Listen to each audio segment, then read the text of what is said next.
Yo soy el doctor Renato Perurena, presidente de la Asociación Médico Espírita del Uruguay.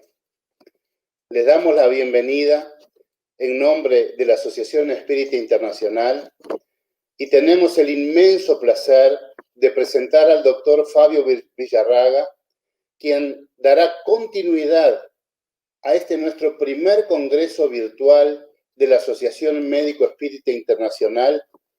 con el tema Contribución del espiritismo en la discusión de los dilemas bioéticos relacionados con la pandemia. El doctor Fabio Ricardo Villarraga Benavides es médico cirujano de la Universidad Nacional de Colombia. Trabaja como médico de planta del Hospital Regional San Rafael de Facatativá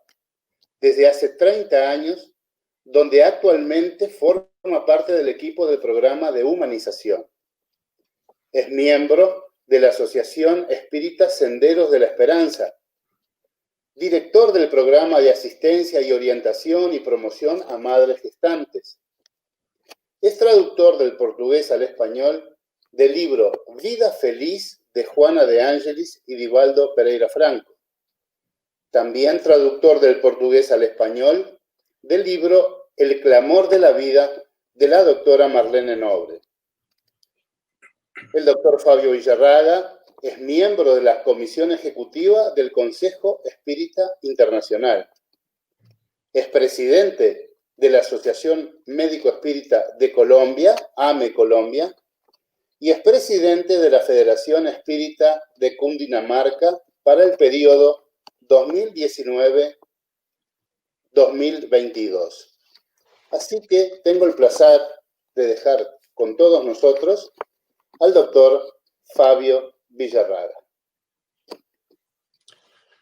Nuestros saludos muy afectuosos, cariñosos para todo el público de este primer Congreso Médico Espírita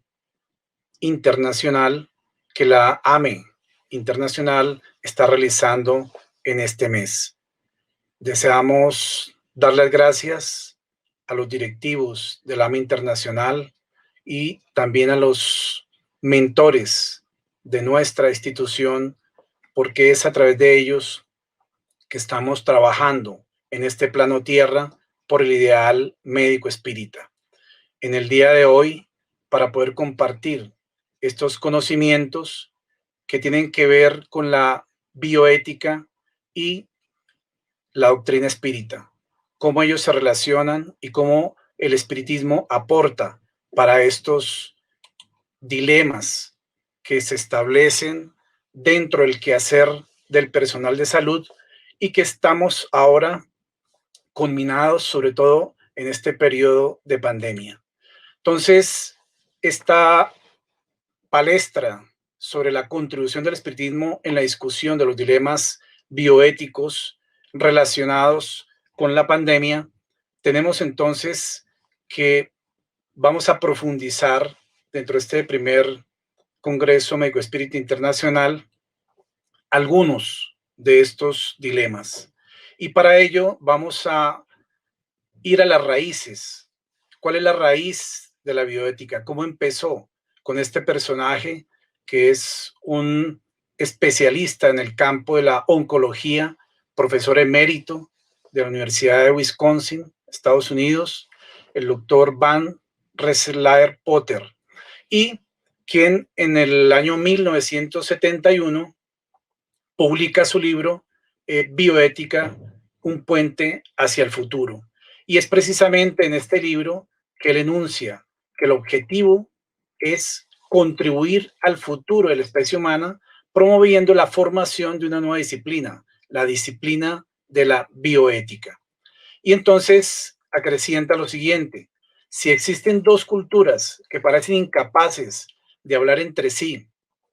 las ciencias y las humanidades, y si esta es la parte de la razón de que el futuro se vea dudoso, entonces tal vez podríamos construir un puente hacia el futuro,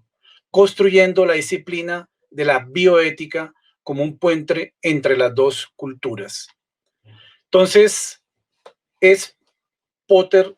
precisamente el pionero del campo de la bioética quien acuña este término y quien establece, como él mismo lo dice en esta obra, esa unión, esos vínculos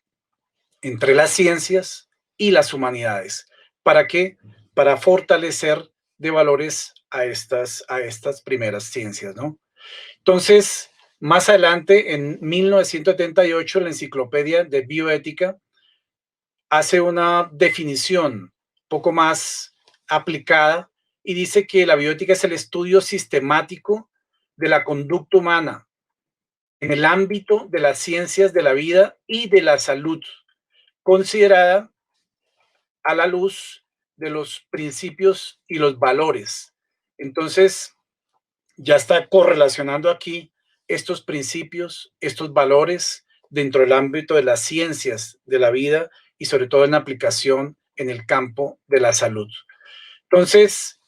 dice Potter que obviamente el bios es para representar el conocimiento biológico y la ética para representar los valores humanos,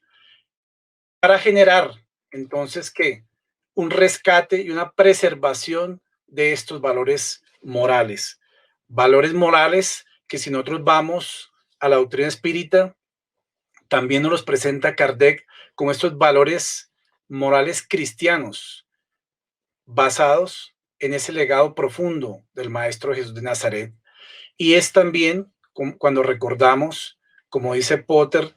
que une las ciencias con las humanidades en esa apreciación de los valores humanos, los valores morales, como Kardec y a través de la doctrina espírita vemos y observamos que nos dice, en el proceso evolutivo del ser se necesitan de esas dos grandes alas, el ala del conocimiento, el ala de la inteligencia y el ala de la moral, el área de esa conducta que debe permear la historia evolutiva y el devenir evolutivo de un ser humano. Entonces, la bioética surge entonces como una necesidad de analizar los graves problemas que el desarrollo tecnológico y la pérdida de valores humanos han generado. Para la muestra un botón, solamente lo que ocurrió, por ejemplo, en la Segunda Guerra Mundial, con las diferentes experiencias con seres humanos que hicieron precisamente galenos, personal de la salud, experimentando con seres humanos bajo una total pérdida de valores dentro de este marco de esta Segunda Guerra Mundial y todos los excesos que ella tuvo. Entonces se necesita y se necesitaba, decía Potter, precisamente esa orientación dentro del campo de la ética, de la vida, de esta bioética. Y es así que entonces también es necesario afirmar que la bioética es aconfesional, es decir, no se identifica con ningún credo en particular, porque está abierta a esa discusión amplia del pensamiento en las diferentes corrientes. Pero también tiene una característica que es multidisciplinaria, porque dado la complejidad de los temas que trata, se necesita el concurso de diferentes profesiones, de diferentes áreas de los profesionales de la salud y de otras áreas inclusive, para poder establecer consensos éticos, consensos conductuales que ayuden a nortear el proceder del ser humano y de la humanidad frente a determinadas situaciones. Entonces, podríamos establecer un paralelo entre Kardec, el profesor Rivail, el profesor Kardec, y Potter, el profesor emérito de esta Universidad de Wisconsin, especialista en el campo de la oncología, es decir, de los tumores. Kardec crea varios términos dentro de la terminología espírita, el principal de ellos, pues obviamente la palabra espiritismo, y igualmente Potter crea la palabra bioética para dejar plasmada esta nueva área de la ciencia y del conocimiento. Y es así como Kardec, entonces, desde el año 1857, genera todo un proceso revelador para la humanidad, donde deja consignado esas informaciones que a través del sistema de diálogo, preguntas y respuestas, va colocando primero en el libro de Espíritus y posteriormente en todas las demás obras de la codificación, generando unos fundamentos que son un legado para toda la posteridad, un legado para toda la humanidad que hoy día nosotros podemos recoger, estudiar y profundizar. Y por su lado también Potter, pero más de 110 años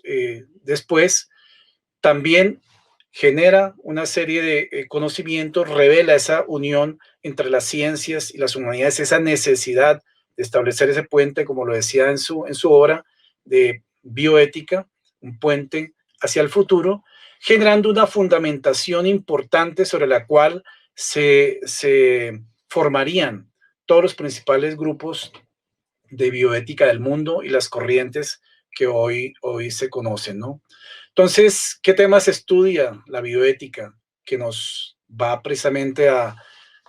ubicar en esta charla de hoy? Temas relacionados con el comienzo de la vida humana, la anticoncepción, aborto, reproducción asistida, fecundación in vitro, etcétera, etcétera. Temas que son y que tienen que ver con las conductas del personal de salud y muchas veces del personal que hace investigación también, o del que realiza los procedimientos dentro del campo de la salud.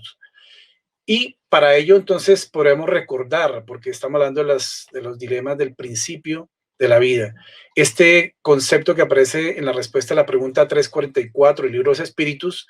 donde el Espíritu de verdad contestó que en el momento en que se une el alma al cuerpo esa unión empieza en la concepción, pero no es completa hasta el momento del nacimiento. Este concepto, que es un concepto filosófico, se convierte en un concepto moral, un concepto científico, porque obviamente la vida es un continuum y en ese continuum sabemos que desde la espiritualidad hay allí una unión muy especial y por lo tanto esto de generar una actitud del personal de salud, de los médicos, de los colegas, de saber en profundidad que si esta unión empieza en la concepción, de haber un respeto profundo por la vida en todas sus manifestaciones, así sean deficientes, así sean deficientes. Es importante respetar la vida ya teniendo esta información de tipo espiritual y espírita, como aparece en el libro Los Espíritus. Entonces, veamos que si esta es la curva de la vida biológica para una existencia que empieza en la concepción y termina en el momento de la muerte o de la desencarnación, esta continuidad biológicamente hablando es, como dice ahí, un continuum. ¿Por qué? Los aportes del padre, la madre, óvulo, espermatozoide, eran elementos vivos aportados por los padres, que es solamente una unión y de estos principios con la unión del principio espiritual a través de los lazos perispirituales permite esa reorganización biológica como se llama dentro de ese modelo organizador biológico periespiritual para darle continuidad y toda la carga de información según las necesidades espirituales hasta el final de la existencia. Entonces, la vida es un continuum y no tenemos el derecho de interrumpirla en ningún momento de la existencia. También la bioética estudia los procesos vinculados con el final de la vida humana y ahí sí que también hay muchas controversias muchas veces, pero la doctrina espírita también nos genera claridad en estos campos, porque si se estudia el campo de la eutanasia, del suicidio asistido, como llaman algunos, la limitación de los métodos terapéuticos a enfermos terminales, el derecho a rechazar medidas terapéuticas, el diagnóstico de muerte, todos estos aspectos obviamente muchas veces generan controversia en el mismo personal de salud, en la familia, en el mismo paciente, a veces el paciente el que ha tomado decisiones y las ha dejado consignadas dentro de su proceso de autonomía que tiene, pero si nosotros miramos este ítem 28 de la evangelización del espiritismo, nos dice claramente, mitigad los últimos sufrimientos, tanto como podáis, pero guardaos de abreviar la vida, aun cuando no sea sino por un minuto, porque este minuto puede evitar muchas lágrimas en el porvenir. Esto es en realidad una orientación conductual, una orientación ético-espiritual, ético-espírita, para comportarnos frente al dolor y el sufrimiento humano en las últimas instancias de la vida de un ser humano. Entonces, ¿qué tenemos que hacer? Mitigar esos últimos sufrimientos, tanto como podáis, nos dice en este capítulo 5 del Evangelio según el Espiritismo. Estas son sugerencias conductuales, son sugerencias éticas, son sugerencias bioéticas, de una bioética espírita que está inmersa dentro de el legado de la codificación y que las hemos traído como para tener presentes en este correlacionar entre bioética y doctrina espírita. También dentro de estos temas de estudio de la bioética están los que se relacionan con la calidad de vida humana, calidad versus cantidad, justicia distributiva, derecho a la salud, a la atención sanitaria, en fin, a los derechos humanos. Y es sobre esos puntos también que la ética estudia aquellos relacionados con la ética ecológica, bien sea demográfica, la contaminación ambiental, etcétera, digamos que tiene que ver con el comportamiento del ser humano frente al medio ambiente y cómo deben irse, y gracias a Dios hoy día hay más normatividad en muchos países en relación a estos temas, donde desde esas normatividades y esas leyes van coaccionando las conductas de los seres humanos para preservar el medio ambiente. Algo que se hace obviamente desde la ley, desde las leyes humanas, pero que desde el trasfondo de las leyes espirituales también conocemos esa manifestación de la vida en todos los planos de la naturaleza. Por eso nos dice la Génesis, en ese capítulo 9, el ítem 14, que hasta que la humanidad se perfeccione lo bastante mediante la inteligencia y la puesta en práctica de las leyes divinas, las mayores perturbaciones serán reproducidas por los hombres más que por la naturaleza, es decir, que serán morales y sociales antes que físicas. Entonces, démonos cuenta que a pesar de que existan hoy día grandes desastres dentro del campo ecológico, dice y orienta la doctrina espírita que esas mayores perturbaciones serán más que por la naturaleza, por esas condiciones morales y sociales en las cuales el ser humano aún se debate y que son necesarios corregir para pasar a una nueva fase dentro de nuestra estructura planetaria en el campo físico, moral y espiritual. Entonces son orientaciones profundas que están vertidas como perlas reveladoras dentro de los libros de la codificación. Y entonces también estudia los temas, la bioética, aquellos relacionados con la investigación biomédica. Y precisamente es a través de los diferentes comités de bioéticas, de éticas médicas que existen dentro de las instituciones por las cuales deben pasar para ser aprobados todos los procesos y los proyectos de investigación, sobre todo que tengan que ver con pacientes o con las historias de estos mismos pacientes. Así que ya las decisiones no son personales, son consensuadas, son grupales y son tomadas por grupos de profesionales para una mayor seguridad en todos estos campos. Entonces, la bioética busca realmente establecer un método de estudio eficiente, práctico, que permita detectar y analizar cada una de estas situaciones con la finalidad de llegar a conclusiones, porque es precisamente el objetivo de la bioética poder aportar en estas conclusiones y en la toma de decisiones.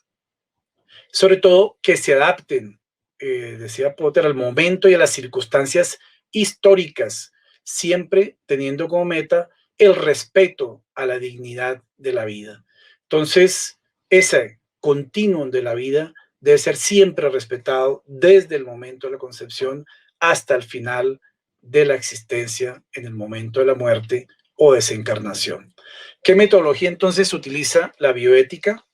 Entonces, fundamentalmente, el método más utilizado es el método principalista, basado en los 4 principios propuestos por estos 2 autores, y que están consignados en los principios de ética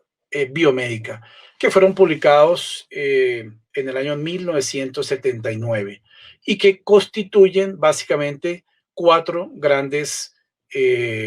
principios: el de beneficencia, no maleficencia, autonomía y justicia. Principios que permiten orientar entonces la toma de decisiones también, y las conclusiones que puedan sacar en torno a determinados casos. Entonces, nos hablan de la beneficencia considerada como la obligación de hacer el bien, y en el campo de la medicina, entonces el médico tiene la obligación de hacer el bien al paciente, salvar la vida, aliviar el dolor y el sufrimiento y en la medida de lo posible, pues, curar la enfermedad, ¿no? Entonces tenemos ahí ese principio que se consustancia bien con los mismos principios que encontramos dentro del Evangelio, en el capítulo donde se habla del hombre de bien, y que es básicamente el hacer el bien. Entonces, también está el principio de la no maleficencia, que establece la obligación de no hacer el mal, y ese principio de esa obligación de no hacer daño está por encima de la obligación de hacer el bien. Entonces, he ahí un principio también que es realmente fundamental para poder dirigir o direccionar los comportamientos procedimentales muchas veces dentro del quehacer en el personal de salud y en las instituciones. Y en general, así es aplicado a la ética ambiental en general, también son igualmente aplicables. Y el de la autonomía, que tiene que ver con el respeto a la libertad del paciente, y que permite hoy día que a través de esos reconocimientos de los derechos que tienen los seres humanos a la libertad, a la vida, a la salud, etcétera,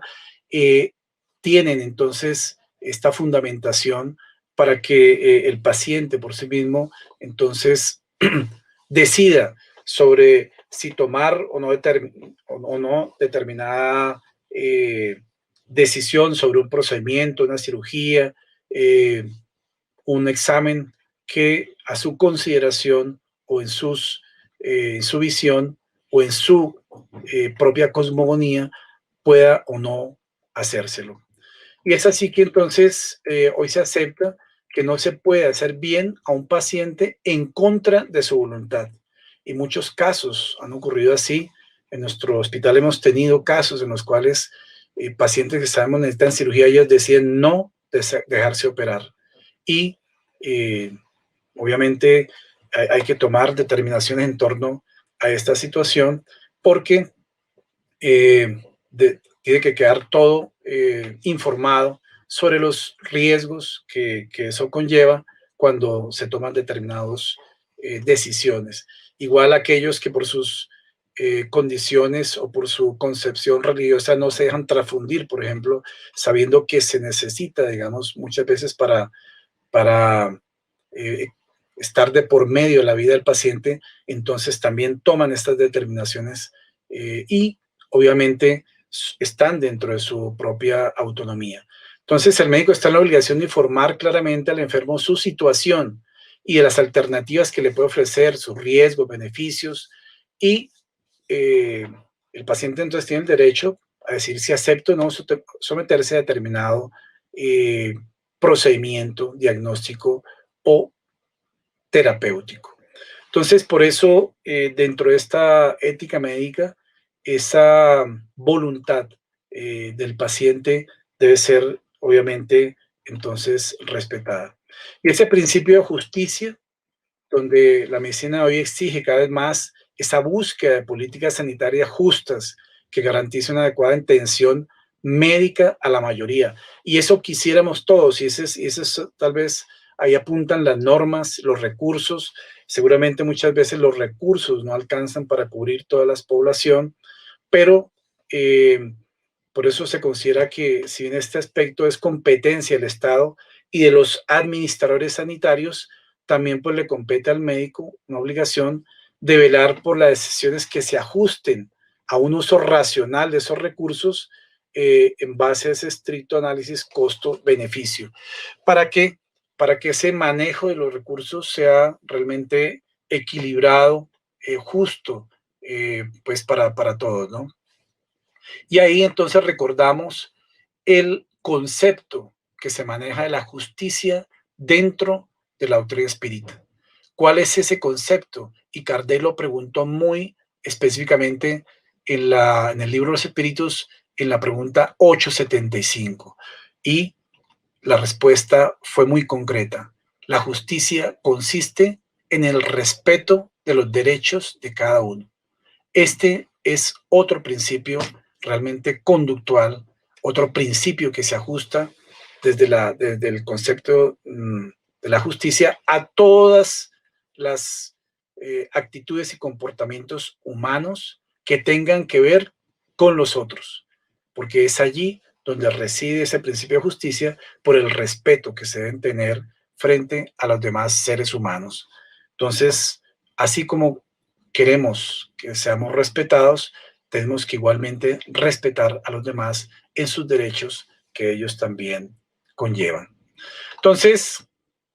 la bioética para el logro de sus objetivos, entonces promueve el desarrollo de estos comités y existen comités de ética o de bioética en algunas instituciones por los cuales deben pasar todos los procesos o los proyectos de investigación que se vayan a desarrollar. Igual pueden existir comités de ética en diferentes empresas, de hecho deben existir, inclusive en los ámbitos políticos también, hoy día se tienen como una norma. ¿Por qué? Porque tiene que ver con los comportamientos éticos de los seres humanos que afectan los derechos de los demás. Y por eso es necesario generar estos marcos de referencia para poder establecer unos principios de acción dentro de la sociedad. Entonces, el personal de salud se ve muchas veces abocado a múltiples circunstancias en las cuales tiene que tomar decisiones y esas decisiones tienen que ver con aspectos que muchas veces lo colocan en una situación de confusión, de inquietud, de muchas veces de sentirse solo para tomar estas decisiones cuando está en lugares más apartados, cuando son instituciones de salud más apartadas, pero frente a todo eso siempre hay el recurso de la fe. Dice el doctor Becerra Meneses, dentro de una publicación, en un mensaje que él dio a través de Divaldo Pereira Franco, que la enfermedad puede ser considerada como un termómetro de la fe. Y esto es aplicable tanto para el personal de salud como para los pacientes, como para los familiares, como para los administrativos, para todos. Porque en realidad, si tenemos fe suficiente, podremos enfrentar, como dice el Evangelio mismo, podemos enfrentar a la razón cara a cara en cualquier momento de la humanidad. Entonces, muy sabiamente, por eso el doctor Becerra Meneses dice que esa fe constituye un termómetro, digamos, precisamente con el cual, digamos, la enfermedad o la fuerza de la enfermedad puede medirse, digamos, si nosotros tenemos una suficientemente fe profunda, no solamente fe humana, sino fe divina, como es considerado en el Evangelio, para poder enfrentar todas estas situaciones ante inclusive la pandemia actual, ¿no? Entonces, los dilemas éticos se plantean cuando tenemos que decidir entre dos opciones que son igualmente aceptables, pero ninguna de ellas es preferible a la otra. Y aquí vamos a colocar un caso hipotético que en realidad se ha presentado y se nos presenta en muchas circunstancias, en muchos países, y es el caso, por ejemplo, José es un paciente de 81 años, diabético, hipertenso, ingeniero jubilado, abuelo de 5 nietos, con una neumonía COVID grave. Necesita ingresar a la UCI para ser intubado.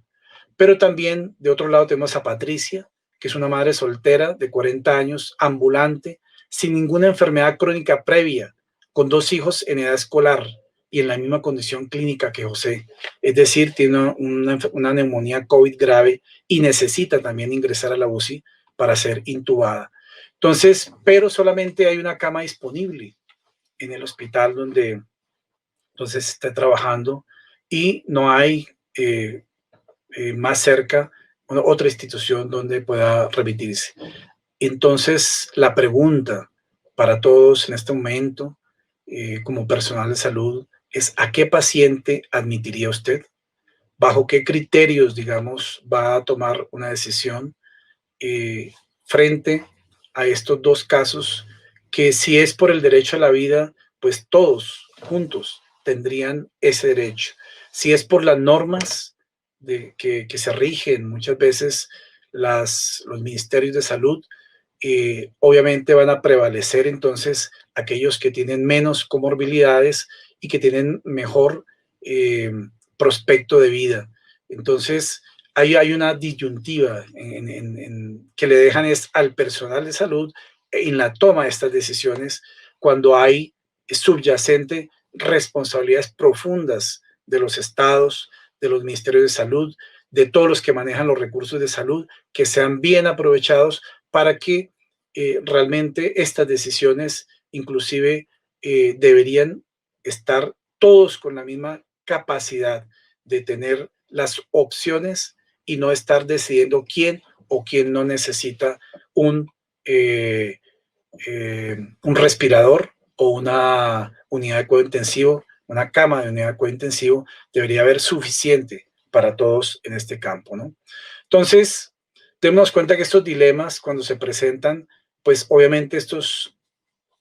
métodos de los bioéticos ayudan a estas decisiones, porque muchas veces los pacientes con su propia autonomía han ya firmado algún documento donde dice, no, si yo estoy en determinadas condiciones, por favor no me intuben, no, ya está expresado previamente, y entonces ya hay una autonomía que pues debe ser respetada, sobre todo si el paciente lo ha expresado por escrito, ¿no?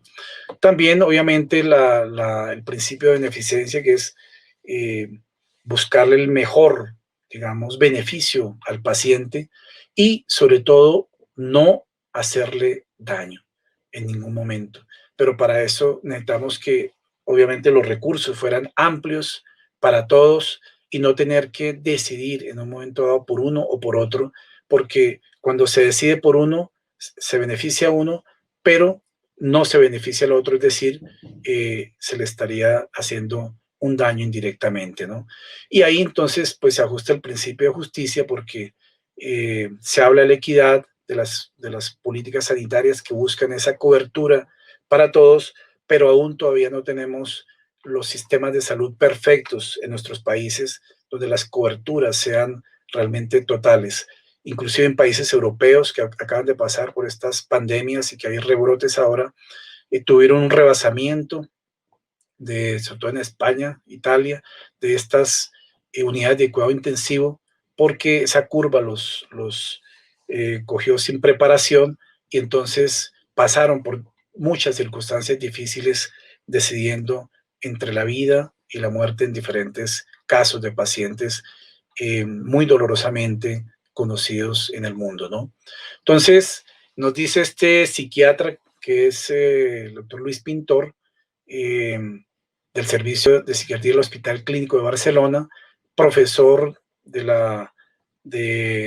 maestría en bioética y la maestría en neurociencias, nos dice él que estos dilemas de la toma de decisiones se presentan generalmente sobre todo con respecto a los ingresos a la UCI, eso es lo más crítico, lo que estamos nombrando, pero que obviamente hoy día ya pues está regido por protocolos supervisados por comités de ética que han sido realmente gran ayuda para que quienes deben tomar la decisión en últimas no lo tomen aislados solos, sino a través de un grupo de profesionales. Él coloca el ejemplo del hospital donde trabaja, en el Hospital Clínico de Barcelona. Pero también, digamos, deja en claro este profesional este especialista en psiquiatría, dice él que en nuestro afán de curar, es decir, de hacer beneficencia, podemos entrar en conflicto con el principio ético de no maleficencia, es decir, de no hacer daño. ¿Por qué? Porque, dice él, que les ha tocado tratar farmacológicamente las alteraciones conductuales de pacientes COVID sin poder realizar una evaluación exhaustiva y presencial. No han podido hacer esas presencialmente. ¿Por qué? Porque se convertirían en vectores de la transmisión si van visitando pacientes tanto COVID como no COVID, y además porque en las primeras semanas de la pandemia hubo una escasez de esos elementos de protección personal o individual, y entonces eso pues obviamente genera unos dilemas en el accionar de cada profesional, porque pudiendo hacer las cosas con más profesionalismo, las circunstancias los limitan terapéuticamente, y entonces, pues no, como dice ahí, por el afán de beneficiar a todos, entrarían, digamos, a hacer un daño en el caso de que se convirtieran en vectores mismos de estos virus dentro del propio hospital. Por eso deben guardar las normas de bioseguridad que son obligatorias dentro de todas las instituciones de salud, y eso hace, digamos, entrar internamente en un dilema al profesional de salud, porque quien está enseñado a trabajar con y a desplegar toda su capacidad profesional, pues hay momentos en que no se puede evaluar completamente un paciente, como el caso que nombraba este psiquiatra.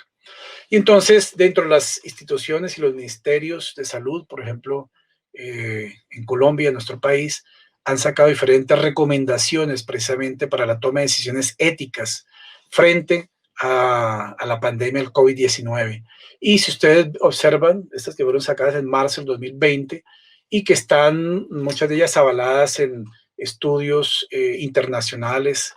de revistas indexadas también. Entonces, aparecen aquí estos mismos principios de la bioética, ¿no? De no hacer daño, de beneficiar al paciente, pero también de actuar con justicia y de mantener una integridad, pues, profesional, ¿no? Y es así que también recomiendan que darse una información sobre la posibilidad de que se presenten limitaciones de acceso a los soportes necesarios, incluidos en el contexto actual recursos que pueden verse trágicamente limitados. Entonces, eso debe informarse desde el principio, y sin que ello implique un abandono del cuidado del paciente, digamos, hablando pues con los familiares, ¿no? Pero también nos habla de que debe haber una prioridad al tratar a quienes se benefician de ser tratados y garantizar alivio y apoyo a quienes no podrán recibir tratamiento específico. Es decir, debe consignado esta diferencia, porque es una limitación seguramente de los mismos sistemas de salud, y que los pacientes con cuadros severos que no se beneficien del cuidado avanzado, así como aquellos que se encuentran con requerimientos de soportes avanzados sin posibilidad de recuperación, a pesar de que hayan llegado primero a la atención, pueden ser sujetos de una adecuación de los esfuerzos terapéuticos con el propósito de permitir el cuidado de otros. En últimas, están diciendo que si es necesario, hay que colocar aquellos elementos que soportan el tratamiento de un paciente en aras de otro. Esto, digamos, avisado con antelación en el momento de ingresar los pacientes, si el caso llegara a ser necesario. Esto que está consignado aquí dentro de estas normas del Ministerio de Salud aquí en Colombia, afortunadamente, pues no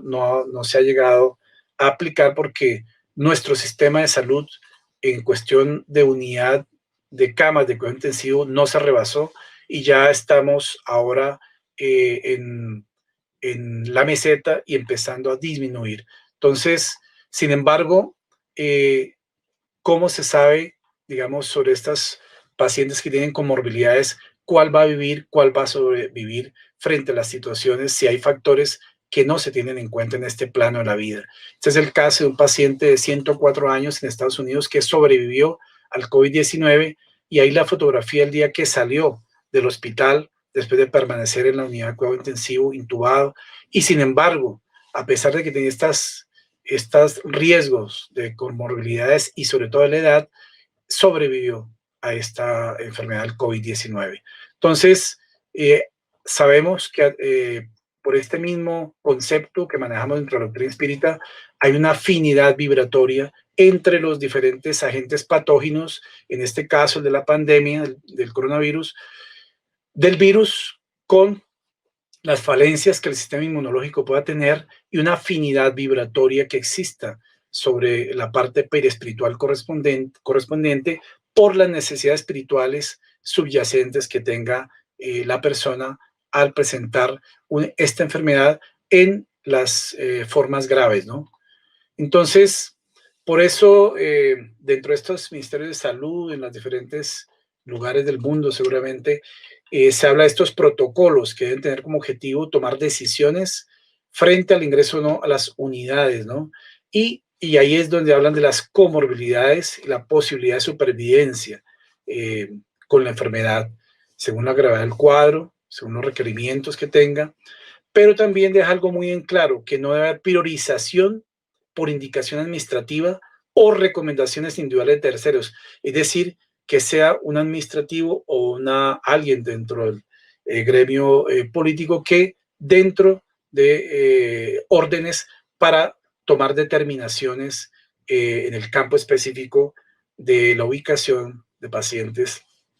para las UCIs en el momento que haya que decidir sobre estas circunstancias. Entonces, esa priorización no puede tener una indicación por la parte administrativa, ¿no? Todo esto está sustentado también en publicaciones internacionales. Y por último, dentro de estas recomendaciones generales a la toma de decisiones éticas, nos dice el Ministerio de Salud que la necesidad de redistribuir y asignar recursos como soportes ventilatorios se debe actuar con parámetros claros y previamente definidos que permitan priorizar de forma proporcional la asignación de estos y que sean respetados por todos. Entonces, obviamente, dar unos consensos y decía más aún que estos criterios de adecuación de los esfuerzos terapéuticos o habla de un término, el deslocamiento por deterioro clínico, digamos, cuando ya hay ese deterioro clínico, para dar ingreso para todas las partes relacionadas con el paciente, representante de familia y otros miembros del equipo asistencial. Debe ser clara esa información, que en el momento en que haya que desescalonar estos esfuerzos terapéuticos, entonces dejan esto consignado en estos protocolos, en estos documentos de los ministerios de salud. Obviamente todos estos protocolos no están, digamos, formados con criterios moralistas ni con criterios espirituales, menos aún, porque tendría entonces otras características. Entonces, démonos cuenta que las normas humanas, que estas que hemos hablado, los ministerios de salud, los protocolos, tienen una serie de principios, de situaciones sobre las cuales se basan los comportamientos de los profesionales de la salud, pero debemos no perder el norte que por encima de esas normas humanas siempre estarán las leyes divinas que rigen muchas veces el proceder y el futuro de los mismos pacientes, del mismo curso natural de las enfermedades, cómo ellas van cambiando en el transcurso del tiempo. Muchas veces se mueren aquellos que pensamos que no irían a fallecer y sobreviven aquellos que por estadísticas tienen los pronósticos más reservados y más oscuros, ¿no? Entonces, sabemos que la pandemia, en este caso el coronavirus, está obviamente regida por leyes divinas, está inmersa dentro del proceso de transición planetaria y está ajustada, aunque no lo observemos en su plenitud, a la ley de justicia, amor y caridad, es decir, dentro de esa bondad y justicia divina. Y está enmarcada seguramente dentro de estas emigraciones espirituales que nos habla el libro de la Génesis y que todo está dentro de esta planificación providencial que Dios tiene para las humanidades, en este caso para nuestra humanidad en este periodo determinado que estamos viviendo. Entonces, frente a los dilemas éticos, no solo necesitamos conocimiento de normas humanas, de protocolos, de leyes, sino necesitamos también, obviamente, una formación moral que nos sustenta el conocimiento, que nos sustente el accionar y el quehacer diario dentro de nuestros patrones de conducta institucionales en el campo de la salud. Porque es así como el capítulo 5 del Evangelio según el Espiritismo nos habla en ese párrafo de instrucción de los espíritus, que bienaventurados aquellos que tienen ocasión de probar su fe, su firmeza, su perseverancia y su sumisión a la voluntad de Dios. Y esto es válido tanto para pacientes, para profesionales de la salud, para familiares en general, pues para todos, porque frente a todas estas circunstancias, con certeza, muchos tenemos que probar la firmeza, la perseverancia de nuestra fe y nuestra sumisión a los designios divinos. Entonces, dentro de esos dilemas, con relación al final de la vida, ¿qué hacer cuando se satura la capacidad del sistema de salud de un país o una región, como ha pasado? Tienen que elegir entre unos y otros. ¿Cuáles son los criterios que priman para decir la asignación de camas de UCI? Vimos esas normas, que son normas de los ministerios de salud, pero son criterios técnicos, científicos, pero no moralistas, ni mucho menos espirituales. Y interroguémonos por qué permanecen solos los pacientes con COVID-19 y muchas veces mueren solos en compañía de los seres humanos extraños que practican esas reanimaciones al final de su existencia. Entonces, muchas veces la atención al duelo es un proceso que se realiza y que está, sabemos hoy día, regido a través también de normas sanitarias, pero que están por encima de las decisiones humanas, familiares. Hay que explicar a los familiares por qué no se puede entregar el cadáver de su ser querido, ni lo pueden ver, ni lo pueden tocar. Nos ha correspondido dentro de este proceso de humanización en el hospital donde trabajamos, precisamente explicarles a los familiares que ya ni siquiera pueden ver a su ser querido, y muchos de ellos llorando nos dicen: por favor, déjenme ver a mi madre, por favor, dejen ver a mi padre, a mi abuelo, a mi esposa, a mi hijo, etcétera, que han muerto y que no lo vieron por última vez porque desde el momento en que ingresaron a la unidad COVID quedan aislados de las visitas de los familiares. Entonces es la soledad, digamos, una circunstancia que juega un papel dentro de estas experiencias existenciales que tienen los pacientes COVID y que muchas veces mueren solos allí, alejados de sus familiares. Entonces, otro de los dilemas es en relación al medio ambiente, y tal vez muchos de ustedes no se han puesto a pensar en relación a los elementos de protección personal y el impacto en el medio ambiente. ¿Cuántos millones de tapabocas se desechan diariamente en la basura? ¿Cuántos envases plásticos no degradables se están eliminando en la naturaleza? ¿Cuál es el impacto de estos elementos y otros en las demás especies vivas de los reinos de la naturaleza? Esta es una publicación que salió en junio del 2020 de una revista dedicada exclusivamente a temas medioambientales, donde hablan de esas repercusiones del uso y el manejo de los plásticos en este periodo de la pandemia, y nos hablan de que hay billones, en este caso 129 billones de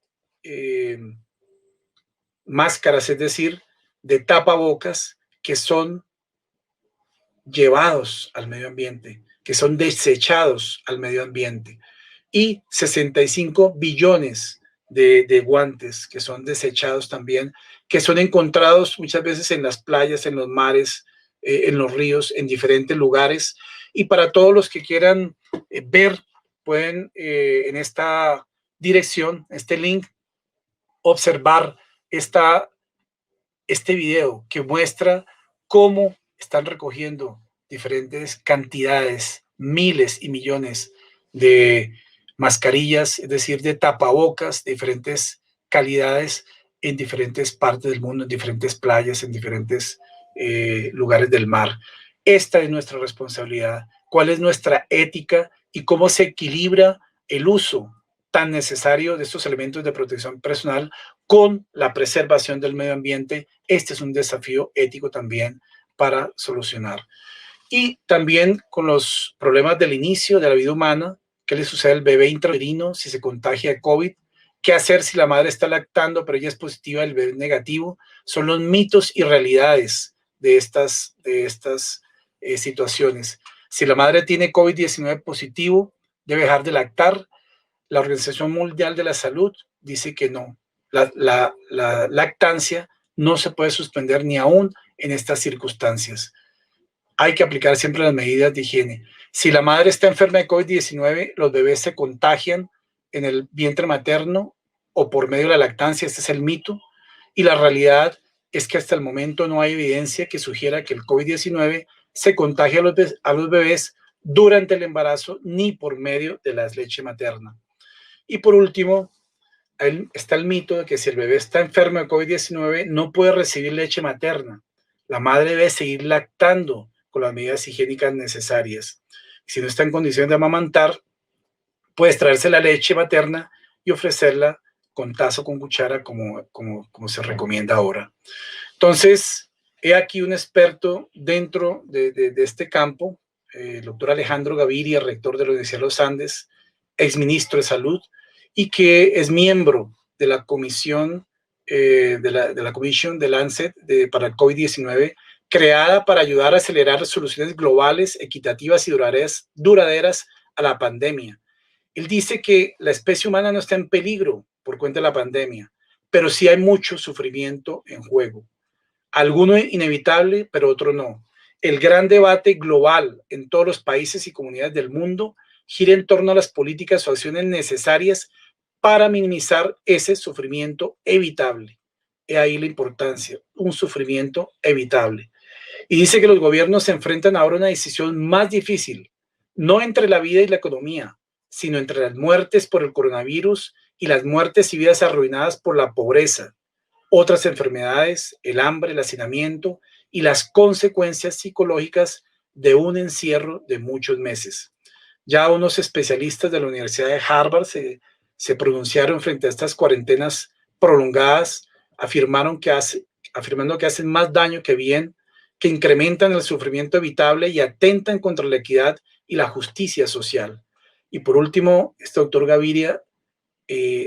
anuncia o coloca de presente que cualquier postura ética requiere, en este caso, mucho de la compasión. La compasión, que es un sentimiento humano, una virtud de la cual se está hablando hoy día en los medios terapéuticos y que hace referencia también dentro de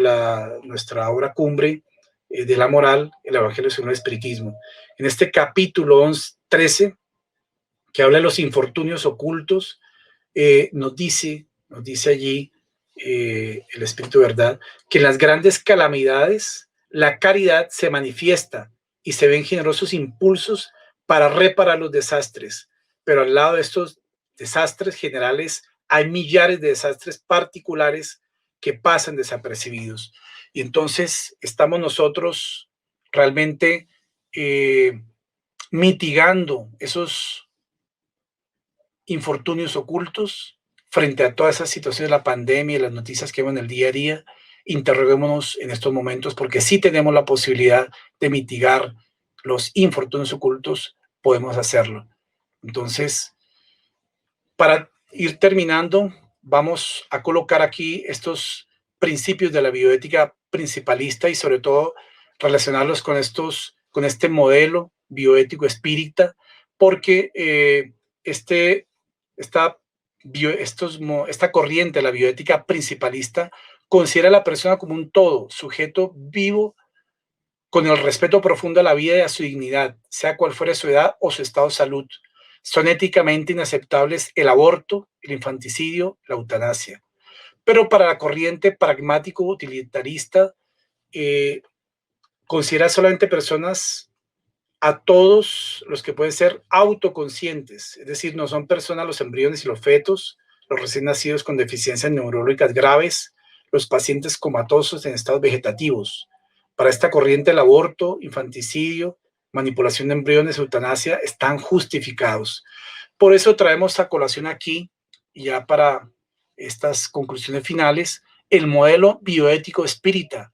propuesto por la doctora Marlene Nobre en su obra El alma de la materia en el 2003. Y ahí dice que este modelo debe considerar a la persona como un ser trascendente con su multidimensionalidad y con el respeto profundo a la vida. Es lo que ella llama el modelo personalista espírita y que está sustentado en el hecho de que somos creaciones divinas, somos parte del proceso evolutivo, somos inmortales, somos espíritus inmortales y todos los seres así lo son, y existe a través de ese proceso evolutivo una individualización del principio inteligente. Todo basado en estos principios de la moral cristiana bajo este modelo bioético espírita que la autora Marlene nos legó en esta obra El alma en la materia en el 2003.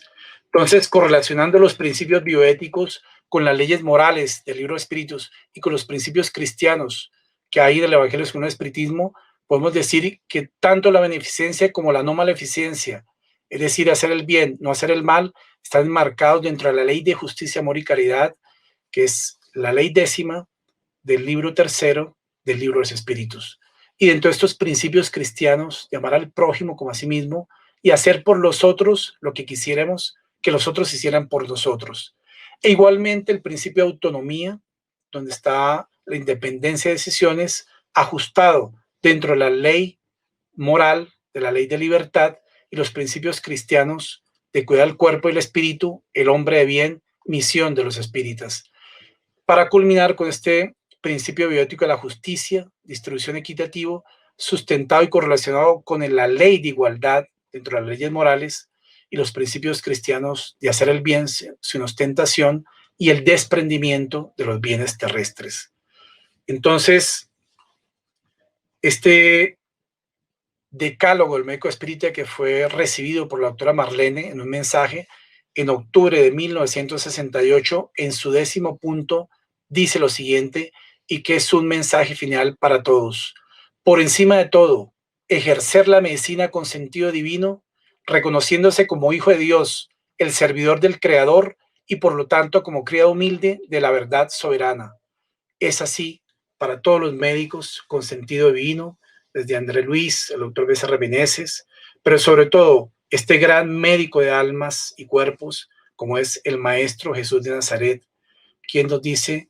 que en esta hora, Jesús y la actualidad, Jesús sigue siendo actual no solo por las terapias de amor y por las enseñanzas que propone al hombre contemporáneo, sino porque por esa paz que irradiaba y ese amor que nos enseñó a través de su legado terapéutico. Que estas enseñanzas que el Maestro Jesús nos ha legado a través de su testimonio de vida y de sus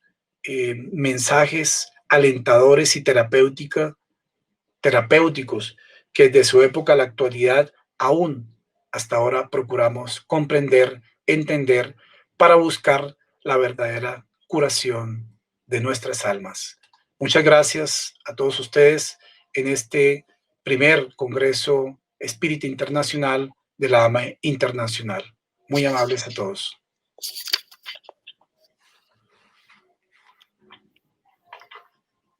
Estimado y queridísimo doctor Fabio Villarraga,